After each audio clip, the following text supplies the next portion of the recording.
Sircilla journalist గద్దాస్ Prasad 43 ఇటీవల గుండెపోటుతో మృతి చెందగా చొప్పదండి ఎమ్మెల్యే మేడిపల్లి సత్యం సోమవారం కుటుంబాన్ని పరామర్శించారు. సొంత ఇల్లు లేక అద్దె ఉంటున్న ప్రసాద్ తల్లిదండ్రులు భార్య పిల్లలు ఓదార్చారు. తన వంతుకు 20,000 ఆర్థిక సహాయం అందించి కలెక్టర్ సందీప్ కుమార్ ఝాతో ఫోన్లో మాట్లాడి మేడిపల్లి సత్యం ప్రసాద్ కుటుంబాన్ని ఆదుకోవాలని కోరారు. 50,000 ఆర్థిక సహాయం అందించేందుకు కలెక్టర్ అంగీకరించారు. ఇల్లు లేని ప్రసాద్కు రగుడు వద్ద డబుల్ బెడ్రూమ్ ఇల్లు కేటాయించాలని మేడిపల్లి సత్యం కోరారు. సానుకూలంగా కలెక్టర్ స్పందించి థ్యాంక్ యూ సత్యం అన్న.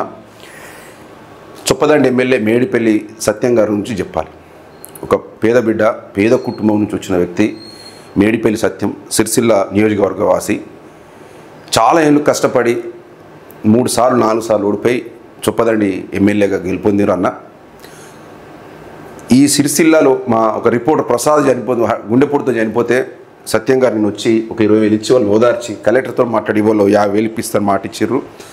డబల్ బెడ్రూమ్ కూడా మన ప్రభుత్వ బాధ సీనన్న, మహేందర్ రెడ్డి గారు వీళ్ళందరూ కలిసి ఈ వారం రోజులు ఒక ప్రొసీడింగ్ కూడా ఇప్పిస్తాను. థ్యాంక్ యూ సత్యమన్న. ఇట్లా పేదల పాలిట ఖచ్చితంగా రెస్పాండ్ కావాలి. నియోజకవర్గాలు పక్కన పెట్టండి, మన ప్రాంతం కాబట్టి అందరూ ఒక లెక్క ఉండరు. ఆర్థికంగా లేని కుటుంబాలను చేస్తుంటుంది పాపం. అన్యాయం అంటే TV9లో పనిచేస్తున్న ప్రసాద్ గారు ఊర్లో సొంత ఇల్లు లేదు, సిరిసిల్లాల అద్దె ఇల్లు. ఆయన అనుకోకుండా చనిపోతే రోడ్డు మీద శవాన్ని పెట్టి అంత్యక్రియలు నిర్వహించుకోవాల్సిన పరిస్థితి వచ్చింది. నేటికి జర్నలిస్టుల పరిస్థితులు ఎట్లున్నాయంటే ఇప్పటికీ 100-95% అంత పేద బిడ్డలు, పేద వర్గాల వారే బట్టా పుట్ట బతుకుతున్న పరిస్థితులు ఉన్నాయి. పిల్లల చదువులకు కానీ కుటుంబ పోషణ వెళ్ళదీయలేని పరిస్థితి చాలామంది జర్నలిస్టులు ఉంది. ఖచ్చితంగా జర్నలిస్టు ఇక్కడేగా సిరిసిల్లనే కాదు రాష్ట్ర వ్యాప్తంగా నేను జర్నలిస్టులకు చాలామందికి విజ్ఞప్తి చేస్తున్నా. ఖచ్చితంగా ఒక హెల్త్ ఇన్సూరెన్స్ ఈ గవర్నమెంట్ ఇచ్చినవి అవి కొన్ని పనిచేస్తలేవు కాబట్టి చెప్తున్నాం. ఒక ప్రైవేట్ కట్టుకోండి, మనం ఎన్నో ఖర్చు పెడుతున్నాం. ఒక హెల్త్ ఇన్సూరెన్స్ ఒకటి టర్మ్ పాలసీ ఖచ్చితంగా చేసుకోండి. ఓ 5,000 10,000 మన కోసం ఏడాది కేటాయించుకుంటే నష్టం ఏం లేదు. అనేక ఖర్చులు పెడతాం మనము. ఇప్పుడు మనం ఇటువంటి జరిగినప్పుడు కుటుంబానికి మనం ఎన్ని చందాలు వసూలు చేస్తే ఎన్ని చేసినా 2 లక్షలు 3 లక్షలు 4 లక్షలు ఉండే. పిల్లల భవిష్యత్తు ఏం కావాలి, చదువులు ఏం కావాలి, భార్య పిల్లల వాళ్ళు ఎట్లా బతకాలి ఏం లేకపోతే. మన జీవితాలు మనం చూసుకోవాలి కదా జర్నలిస్టులము. తెల్ల బట్టలు వేసుకొని తిరుగుతాం కావచ్చు, లోపల ఈ బనీనికి ఎన్ని చిల్లులు ఉంటాయో మనకు తెలుసు, మన బాధ మనకు తెలుసు. ఒక్కొక్క నా కొడుకు ఏమనుకుంటున్నాడంటే విలేకరుల కేంద్ర పోయి మస్తు సంపాదిస్తారు, వాణి మీద దొత్తారనే లెక్కలనే మైండ్ సెట్ ఉన్న చెతనా కొడుకులు ఎక్కువ ఉంటారు. 100 మందిలో ఎవడో 2-3 చేస్తే వ్యవస్థ సమాజానికి మొత్తం కుదురుతారు. జర్నలిస్ట్ సమాజానికి ఖచ్చితంగా జర్నలిస్ట్ మిత్రులారా మీరు హెల్త్ ఇన్సూరెన్స్ టర్మ్ పాలసీ ఖచ్చితంగా చేసుకోండి. చేసుకుంటేనే మన పిల్లల కింద భరోసా, కుటుంబానికి భరోసా ఏమైనా అయినప్పుడు ఆ కుటుంబానికి వచ్చే ఆ ₹2-2 వాళ్ళు ఇంతో అంత ఉప్పోసం ఉంటుంది. మనం లేని లోటు తీర్చలేము, కానీ మనం ఖచ్చితంగా ముందు జాగ్రత్తగా ఉండండి. ఈ ఖచ్చితంగా ఇన్సూరెన్స్ చేసుకోవాల్సిన బాధ్యత ఉంటుంది. సత్యమన్న, చొప్పదండి ఎమ్మెల్యే సత్యమన్న, మీకు ధన్యవాదాలన్నా. సిరిసిల్లకు వచ్చి ఆర్థిక సహాయం అందించినందుకు మీకు కూడా మా సిరిసిల్ల ప్రెస్ క్లబ్ తరఫున మా జర్నలిస్టుల పక్షాన మేము కృతజ్ఞతలు చెప్తున్నామన్నా. ముఖ్యంగా మహేందర్ రెడ్డి అన్న మీరు కూడా ఖచ్చితంగా డబుల్ బెడ్రూమ్ కొంచెం ఆ కలెక్టర్ గారితో ఎమ్మడబడి ఆది సీనన్న మీరు ఖచ్చితంగా డబుల్ బెడ్రూమ్ ప్రొసీడింగ్ ఈ వారం 10 రోజులు సంగీతం శ్రీని గారు ఇంకా నాగుల సత్తన్న ముఖ్య నాయకుల మీద మీకు బాధ్యత పెడుతున్నాం. ప్రసాద్ కుటుంబం పేద కుటుంబం ఖచ్చితంగా మీరు కాంగ్రెస్ పార్టీ తరఫున డబుల్ బెడ్రూమ్ ఇవ్వాల్సింది. ఎందుకంటే ఇప్పుడు ఇస్తున్నారు, పేర్లు రాస్తున్నారు కాబట్టి ప్యూర్లీ 100% ఎలిజిబుల్ క్యాండిడేట్స్ వాళ్ళ కుటుంబం, ప్రసాద్ కుటుంబం.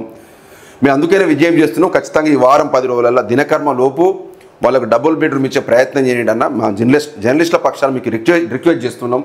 ఎందుకంటే వాళ్ళకు 2 పాపలు, పెళ్ళిళ్ళు కాలేదు. ఎంత ఇంటికి పోతే మాకైతే దుఃఖం వస్తుంది. ఇంకోటి మిత్రులారా, ముఖ్యంగా సిరిసిల్ల ప్రెస్ క్లబ్కి నేను అభినందనలు తెలియజేస్తున్నా, కృతజ్ఞతలు కూడా చెప్తున్నా.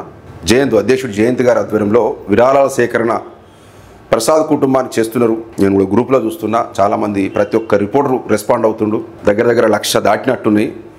ఇట్లనే జర్నలిస్టులు కూడా ఐక్యంగా ఉండి ఏ ఒక్క సభ్యునికి ఇబ్బంది అయినా, ఆపదలో ఉన్నా, ఇటువంటి జరగరాని సంఘటన జరిగినా ఇట్లే మనం ఏకతాటి మీద ఐక్యంగా ఉంటే ఇటువంటి ఖచ్చితంగా ఎదుర్కోవచ్చు. మనలాంటి వాళ్ళు ప్రజాప్రతినిధుల దగ్గరికి పోయి ఒక ఎమ్మెల్యే మంత్రుల దగ్గరికి పోయి రిక్వెస్ట్ చేసినా కూడా ఖచ్చితంగా సాయం చేసే అవకాశం ఉంటుంది. మనం ఏకతాటి మీద ఉండాలి. మీరు ఇంత మంచిగా రెస్పాండ్ అవుతున్నందుకు సిరిసిల్ల ప్రెస్ క్లబ్ కూడా అభినందనలు తెలుపుతున్నా. పొన్నం ప్రభాకర్ అన్న, బండి సంజయ్ అన్న కూడా 50,000 ఫోన్ చేసి మరి ఆ రెడ్డమైన గోపి గారితో పంపించిండు. మరియు పొన్నం ప్రభాకర్ అన్న ఇప్పుడు ఈ జిల్లాకు సంబంధం లేకున్నా, అంటే రాష్ట్రం మంత్రిగా మాకు సంబంధం అయినప్పటికీ కూడా ఉస్నాబాద్ ఎమ్మెల్యే గారు ఆయన ఒక 25,000 పంపించిండు. థ్యాంక్ యూ ప్రభాకర్ అన్న. మీ బ్లెస్సింగ్స్ ఖచ్చితంగా జర్నలిస్టుల పేద కుటుంబాల మీద జర్నలిస్టులుగా ఖచ్చితంగా ఉండాలి. ఎందుకంటే జర్నలిస్టుల జీవితాలు అనేది చిన్నవి అన్న అంతే. సరే వార్తలు రాస్తారు కావచ్చు, ఒక్కొక్కసారి విధి నిర్వహణలో వృత్తిలో భాగంగా కొన్ని పార్టీలకు వ్యతిరేకం రాయొచ్చు, సపోర్ట్గా రాయొచ్చు, సెకండరీ.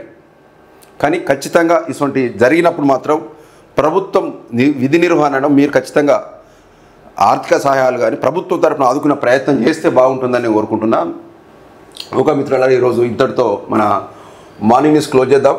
ఖచ్చితంగా బలగం టీవీని సబ్స్క్రైబ్ చేయండి మిత్రులారా. ఎందుకంటే మీరు మీ ఆదరణ మీ ఆశీర్వాదాలు ఉంటేనే మీ ఛానల్ ఇంకా ముందుకు పోతుంది. మనం ఖచ్చితంగా ఇప్పుడు చెప్తున్న బలగం టీవీ ఎవరు అధికారంలో ఉన్నా ప్రజల పక్షాన నేను కొట్లాడతా. ఎట్టి పరిస్థితుల్లో ప్రజలకు నష్టం జరిగినప్పుడు మాత్రం బలగం టీవీ ముందుంటుంది. ఎవరిని ఉపేక్షించలేదు. ఖచ్చితంగా ప్రజల బాధలు ప్రభుత్వం దృష్టికి తీసుకుపోవడం బహిర్గతం చేయడం కూడా మీదేసుకొని ఖచ్చితంగా చేస్తాం. వాళ్ళ దగ్గర వీళ్ళ దగ్గర అని ఇచ్చిపెట్టాడు. మాకు అందరి దగ్గరే ప్రజలకు పనిచేసే పార్టీలంతా మాకు దగ్గరనే. పనిచేసేది ప్రజలకు నష్టం చేసే నాయకులు ఎవరైనా మాకు వ్యతిరేకం. ఎందుకంటే మేము ప్రజల పక్షాన ఉంటాం 100%. ధన్యవాదాలు. Thank you.